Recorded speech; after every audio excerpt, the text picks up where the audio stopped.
Hello, another day, another forage. Oh yes, wow. Today I am right off the beaten track. This one, I'm in a pine wood called Lawton Woods, and I've specifically come looking for something called Pine Tree Resin.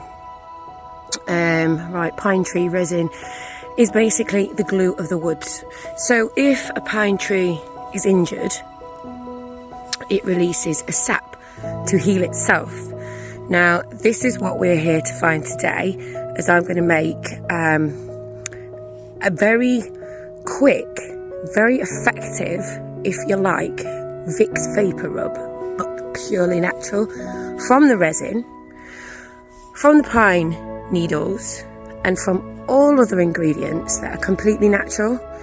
They will have antiseptic, analgesic effects, antibacterial effects.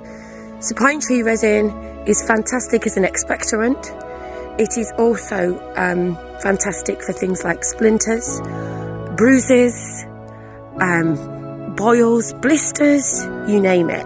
But what I want to do is make a rub that's good for arthritis as well as an expectorant. So it can be for a whole load of different ailments.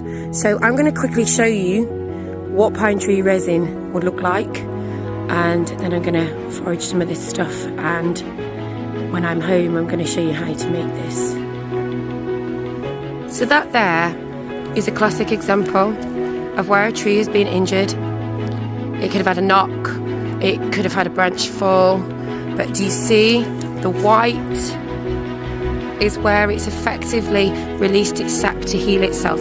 They call it the glue of the woods. So in olden times, and in bushcraft now, you use it as a glue to obviously fix things. It's very, very strong.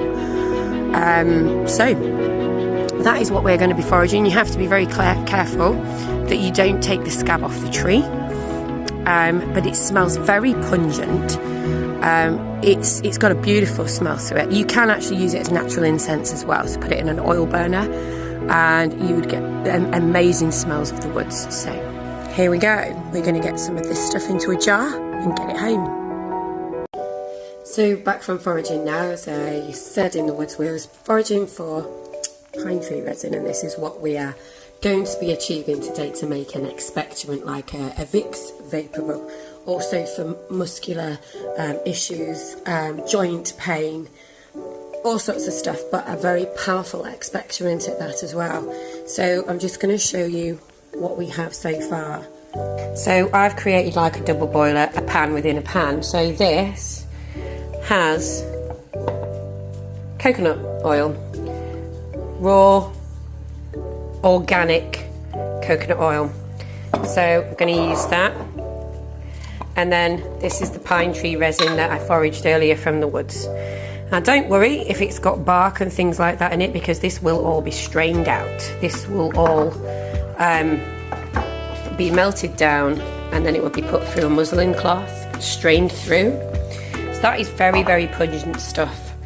And then we're going to go in with a load of pine needles. I've bashed all these down just to release a little bit more of their properties. And then we're going to go in with a stick of cinnamon and a load of cloves. You can get from anywhere really. I just have these for cooking, for spices, things like that. So this is a quick way of doing it, and it gets rid of using any sort of nasty petroleum jelly that they would have. So I'm going to go in with this eucalyptus oil as well. So another thing as an expectorant.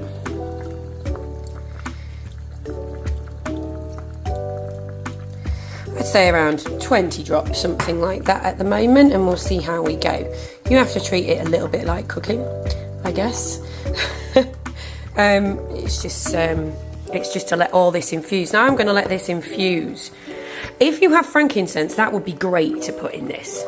But I'm going to let all this infuse and double boil away and bash down, stir occasionally for quite some time. and then I'll be back to show you the finished product. But this has all the properties in it, from the pine tree needles, the resin, the expectorants themselves for chest issues, for coughs, colds, the cinnamon, cloves, eucalyptus, another expectorant, but the cinnamon and the cloves, also good for rheumatic pains, strains. This will also be very, very good for drawing out splinters, boils, bruises, you name it, and it keeps very well for months. So I will be back with the product finished. So good morning. This is the add-on video from yesterday from the Pine Tree Resin, and how we make it into a very simple balm. So last year I was making it out of dandelions, daisies, which is the UK's answer to arnica. So what I've done is made a whole mix for all different ailments, but it's especially good for coughs, colds, bad chests, sprains, all that kind of thing. Just going to show you the finished product. So this has been in the fridge all night. So it's set and it's looking rather delightful. So this here is what you get from it. It smells absolutely amazing. It rubs onto your skin perfectly, you know. So, you know, even just to put on your face, anything, you can put it anywhere. It's brilliant for skin, burns. I put a little bit of lavender oil in mine as well, but on your chest, for sunburn, everything. So it's not going to hurt you. It's just pure coconut oil, you know, and like I say, it just smells amazing. It smells full of goodness, full of everything, and it's so effective. This is my own recipe. It's my own thing that I've made up. So swap around, change around with any ingredients that you would like to add. As I said, frankincense would be very good to put into this, but the mix I've used is pine tree resin, pine needles, raw, unfiltered coconut oil, cloves, cinnamon, and eucalyptus oil, and I put some lavender drops in it as well. So if I was making dandelion balm, I would use lavender out of my garden and crush that down with it as well. So there you go, enjoy.